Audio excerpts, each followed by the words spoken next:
SB4 abre disputa judicial y política entre gobierno tejano y gobierno de Joe Biden.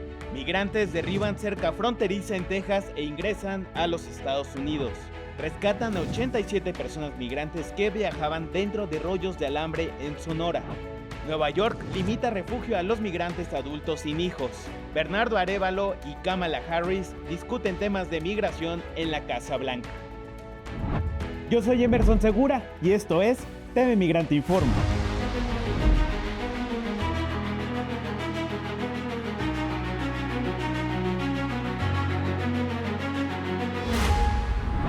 La ley SB4 de Texas está en el centro de una batalla judicial y política, donde una vez más la seguridad fronteriza y la migración son los ingredientes que alimentan la carrera hacia la Casa Blanca. La ley SB4 fue promulgada por el gobernador republicano de Texas, Greg Abbott, y esta permite que los funcionarios estatales detengan y deporten a los migrantes en Texas. Atribuciones a todas luces inconstitucionales, ya que la misma Constitución de los Estados Unidos establece que solo la autoridad federal puede hacer cumplir las leyes de inmigración, argumento que con justa razón ha sido utilizado por la administración Biden para rechazarla. Esta ley, que no solo es inconstitucional, sino también transgrede todas las convenciones internacionales en torno al asilo, la migración y los derechos humanos, además vulnera la soberanía de México. Pero la SB4 se suma a la larga lista de agravios y ataques por parte del gobierno republicano de Greg Abbott. Texas es el principal bastión electoral del Partido Republicano, un estado que comparte con México una frontera de más de 2,000 kilómetros y en el que hay cerca de 10 millones de hispanos. Estamos hablando del 40% de la población y el grupo demográfico más grande de la entidad. Hasta la llegada de Ronald Reagan en 1980, Texas tenía tradición de votar a los demócratas, que ganaron 20 de las 26 elecciones presidenciales entre 1845 y 1980. Pero el cambio comenzó con las migraciones internas de la década de 1950, que se aceleraron en los 70, cuando Texas y su petróleo se convirtieron en el motor económico de los Estados Unidos. Su peso electoral equivale al de 10 estados pequeños.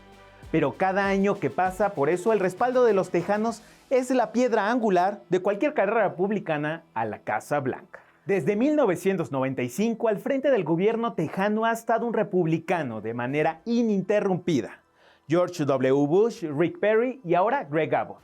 Estas características de Texas ponen a este estado en una suerte de laboratorio político del país. Esta historia y tradición republicana es lo que ahora hace que el gobierno de Abbott promueva una ley xenofóbica y cimentada en la mano dura.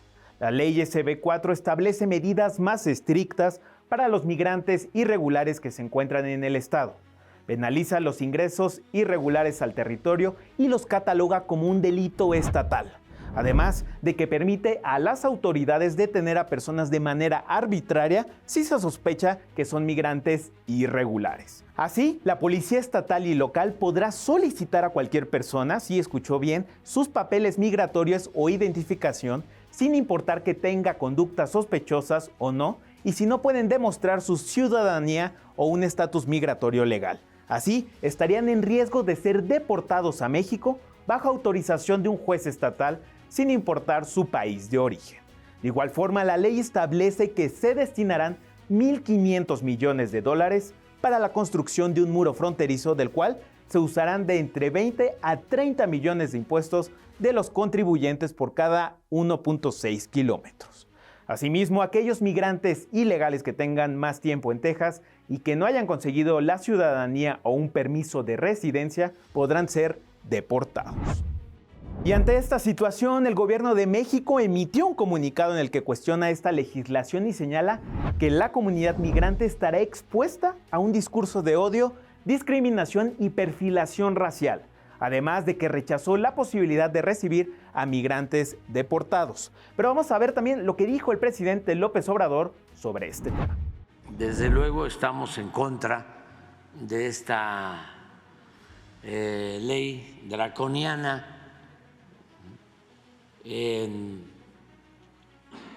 completamente opuesta, contraria a los derechos humanos. Nosotros no aceptaríamos deportaciones, y una vez lo adelanto, del gobierno de Texas.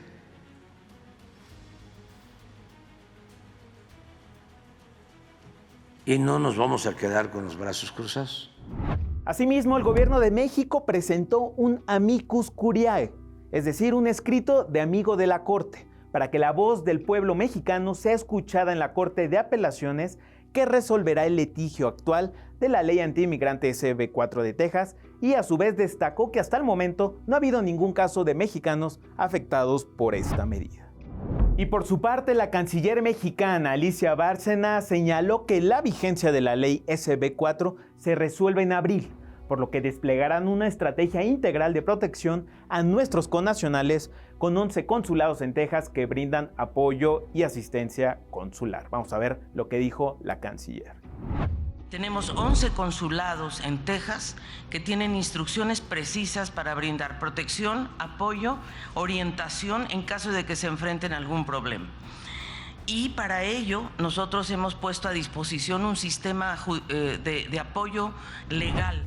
Y en una declaración conjunta, las y los gobernadores de varios estados mexicanos, junto con el jefe de gobierno de la Ciudad de México, expresaron su rotundo rechazo a la entrada en vigor de la ley SB4. La ley fue denunciada por los gobernadores como una medida que atenta contra la dignidad e integridad de las personas migrantes, criminalizándolas y discriminándolas injustamente. Los líderes estatales lamentaron la decisión de la Suprema Corte de Justicia de los Estados Unidos de levantar la suspensión previamente impuesta a esta legislación, la cual consideran contraria a los principios fundamentales de convivencia y solidaridad humana, acusando que se levantó con fines electorales por parte del gobernador de Texas, Greg Abbott. Y justamente para hablar sobre la ley SB4 me da mucho gusto enlazarme con David Brooks, él es corresponsal de La Jornada en los Estados Unidos. Qué gusto estar con ustedes.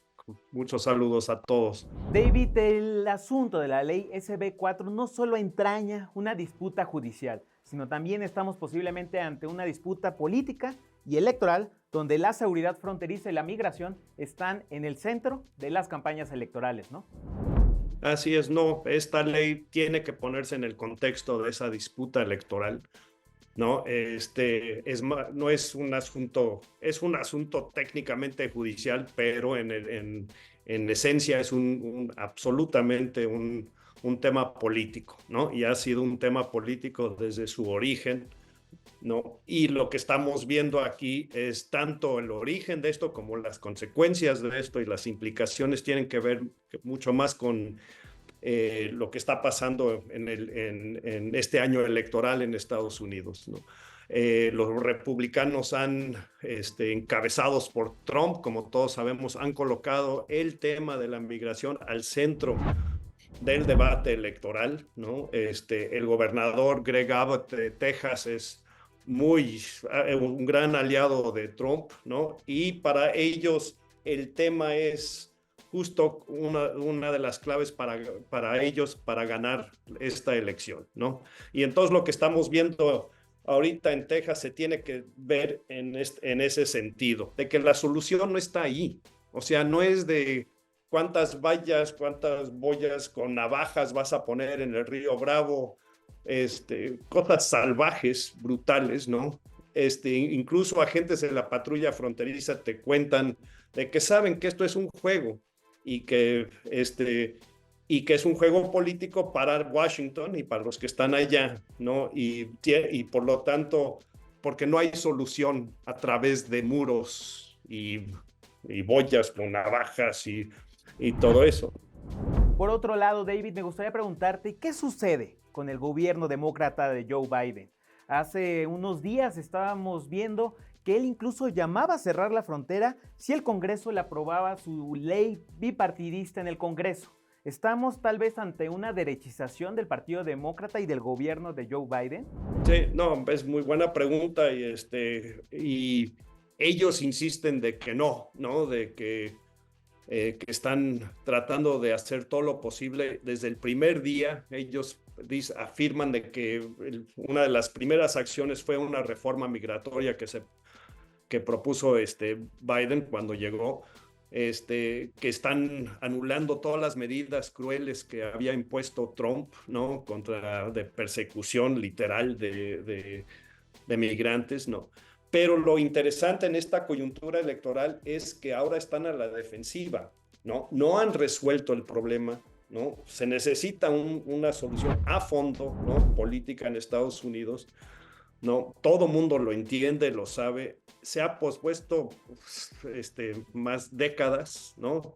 La última gran reforma migratoria, de hecho, fue de un republicano, de Ronald Reagan, ¿no?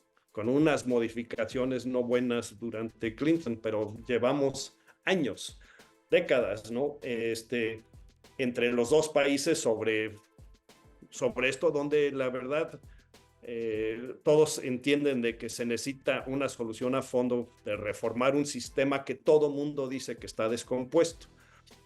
Los republicanos fueron muy ágiles en usar el tema de las escenas en la frontera y el descontrol, entre comillas, de la frontera. Está en disputa qué tanto es crisis y qué tanto está inflada, ¿no? Pero sobre todo con la llegada no solo de mexicanos, sino ahora de venezolanos, cubanos, africanos, haitianos, etc. Esas escenas se prestan para una campaña así diciendo está fuera de control, hay una invasión, ¿no? La seguridad nacional de Estados Unidos está en peligro, todo eso. Uno se da cuenta de que el país de veras está muy débil si eso es una amenaza a la seguridad nacional, pero ahí ellos.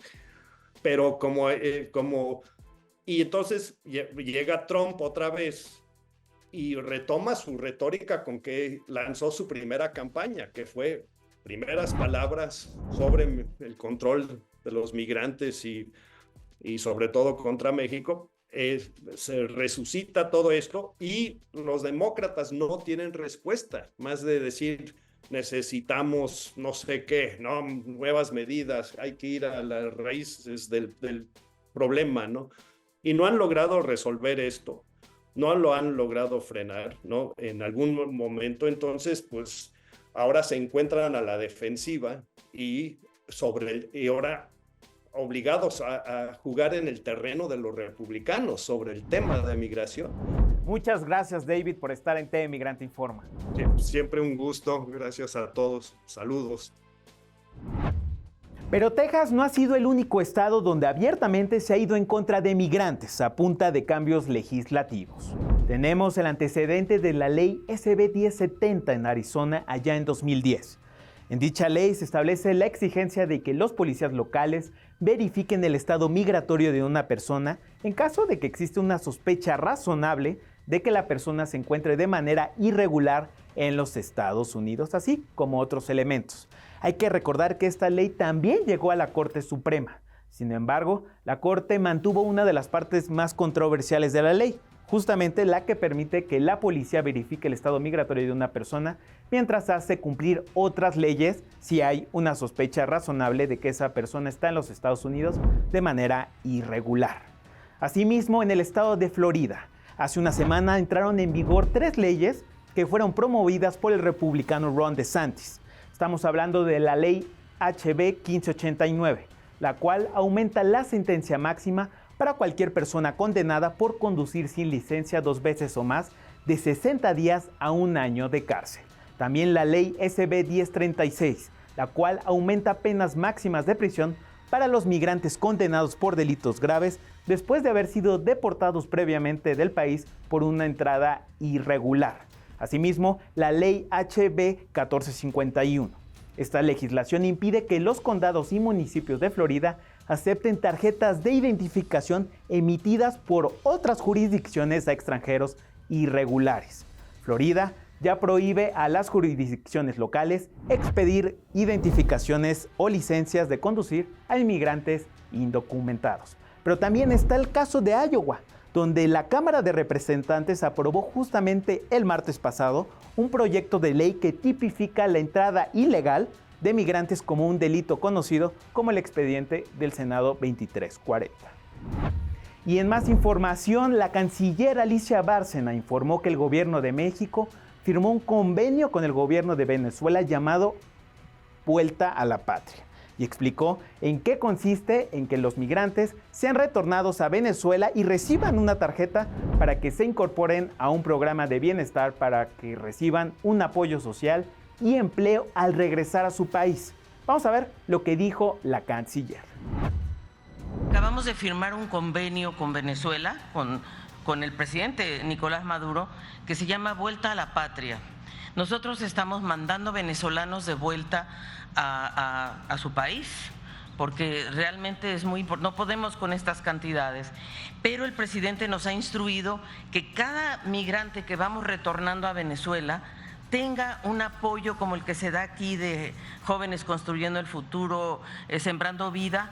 Entonces ya tenemos un monto que le estamos ya dando a los migrantes que regresan a Venezuela, les damos una tarjeta en realidad para que se incorporen a un programa que, digamos, no es Jóvenes Construyendo el Futuro exactamente, pero es un programa de bienestar, y lo que estamos haciendo son pactos con las empresas. Ya tenemos un acuerdo con Polar, que es una empresa venezolana, con PDVSA, con empresas mexicanas, Bimbo, FEMSA, que están actuando en Venezuela, para que los reciban, les den empleo. Nosotros les damos 6 meses de un estipendio es más o menos $110 al mes, que es una maravilla para ellos, y entonces hay un estímulo para que regresen. Hemos logrado ya repatriar a una cantidad muy importante de venezolanos, y lo estamos haciendo cada semana con el apoyo de Gobernación. Esto es muy importante porque estamos actuando en conjunto con Gobernación. Y lo mismo hacemos en retorno a Guatemala, Honduras. Ahora estamos haciendo un convenio ya con Colombia, porque es otra nacionalidad que ha aumentado mucho, y con Ecuador, para poder retornarlos a sus países con estos programas. Y ya estamos de lleno en la campaña electoral en los Estados Unidos, y los hispanos y los latinos juegan un papel clave en esta elección próxima a celebrarse en noviembre.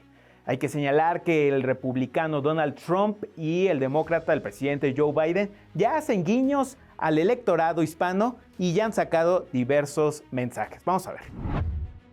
For our abuelos. Insulin that costs $35. O cientos de dólares. That is la diferencia between Joe Biden y Donald Trump. Solo hay una opción. And your vote hace la diferencia. I'm Joe Biden, and I approve.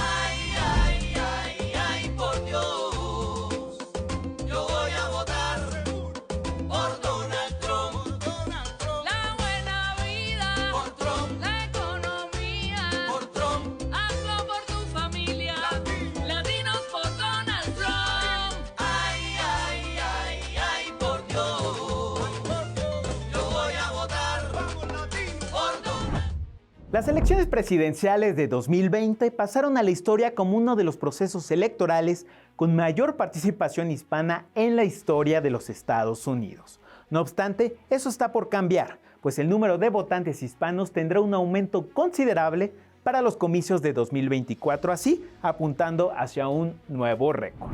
Para las próximas elecciones generales habrá cerca de 4 millones de votantes hispanos elegibles más que en las elecciones de 2020, dando como resultado un total de 34.5 millones de hispanoamericanos elegibles para votar, siendo así el grupo racial y étnico de más rápido crecimiento en el electorado estadounidense desde las últimas elecciones de mitad de periodo. Y según una última encuesta realizada por el periódico The New York Times, señala que si hoy fueran las elecciones, el 46% de los hispanos votarían por Donald Trump. Sí, escuchó bien, el 46% votaría por Donald Trump, mientras que el 40% lo haría por el presidente Joe Biden. Ahí tenemos estos datos que sin duda no dejan de sorprender, al mismo tiempo que Donald Trump llama al voto latino y al otro día los ataca. Y nos vamos con más información, nos vamos con el reporte de mi colega Marta Olivia López, quien nos da todos los detalles sobre un aseguramiento masivo en Saltillo. Emerson, pues te tengo que comentar que en menos de 8 días se dio un segundo aseguramiento o rescate de migrantes en el estado de Coahuila. En esta ocasión fueron 144 personas en tránsito que fueron detectadas en un vagón de Ferromex en Escobedo, Coahuila. El operativo, integrado por personal del Instituto Nacional de Migración en compañía con elementos de la Secretaría de la Defensa Nacional y Guardia Nacional, así como por corporaciones de seguridad pública estatal, apoyados también por Ferrocarriles de México, realizaron lo que denominaron el rescate humanitario de 144 personas. El tren, donde fueron sorprendidos, iba en dirección a Piedras Negras, Coahuila. Y bueno, descendieron 52 personas de distintas edades que conforman 20 núcleos familiares provenientes de 7 países, 9 familias de Colombia, 2 de Cuba, 3 de Ecuador, 2 más de El Salvador, 5 de Guatemala y 28 familias de Honduras y 3 de Perú. Apenas, recordemos, el pasado 12 de marzo, elementos de la policía de Coahuila realizaron el aseguramiento de un tráiler que transportaba a decenas de migrantes por la carretera a Monclova, donde detuvieron a 4 personas quienes eran los conductores de este tráiler. Esto sucedió en el filtro de seguridad ubicado a la altura del ejido El Mesón del Norte. Y bueno, los agentes efectuaron una revisión del vehículo y al abrir el contenedor se percataron que había ahí, al final de cuentas, 200 personas indocumentadas, las cuales viajaban hacinadas en el interior del mismo. Esta forma de transportación, hay que decirlo, en un tráiler causó sorpresa porque habitualmente los migrantes llegan por vía ferroviaria. El Albergue Hospitalidad y Solidaridad en Tapachula, Chiapas, es una organización de la sociedad civil enfocada en la ayuda humanitaria con una perspectiva de atención integral que ofrece alojamiento temporal, acompañamiento en procesos de inserción, incidencia política social, buscando generar condiciones para que México se convierta en un espacio solidario y hospitalario con las personas refugiadas, solicitantes de asilo, con protección complementaria y apátridas. Vamos a ver un poco de su trabajo.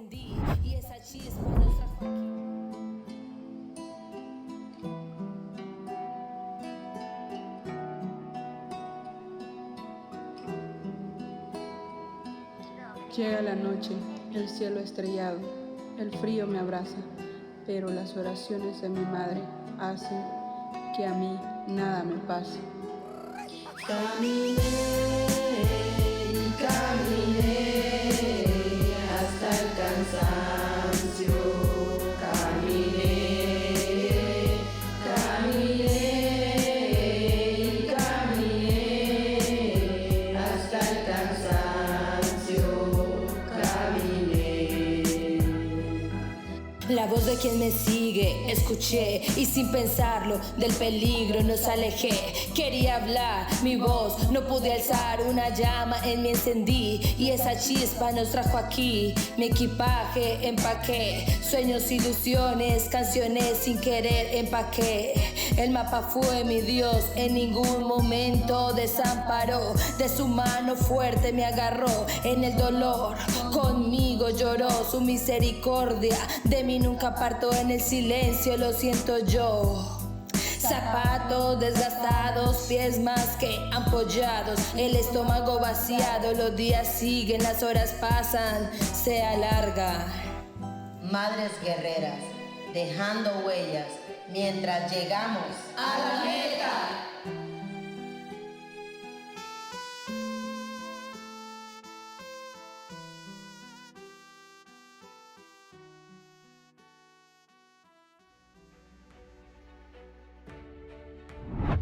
Muchas gracias por estar en este programa de TV Migrante Informa. Yo soy Emerson Segura y no se pierdan todo nuestro contenido en MX Plus y desde luego en Canal 14. Hasta la próxima.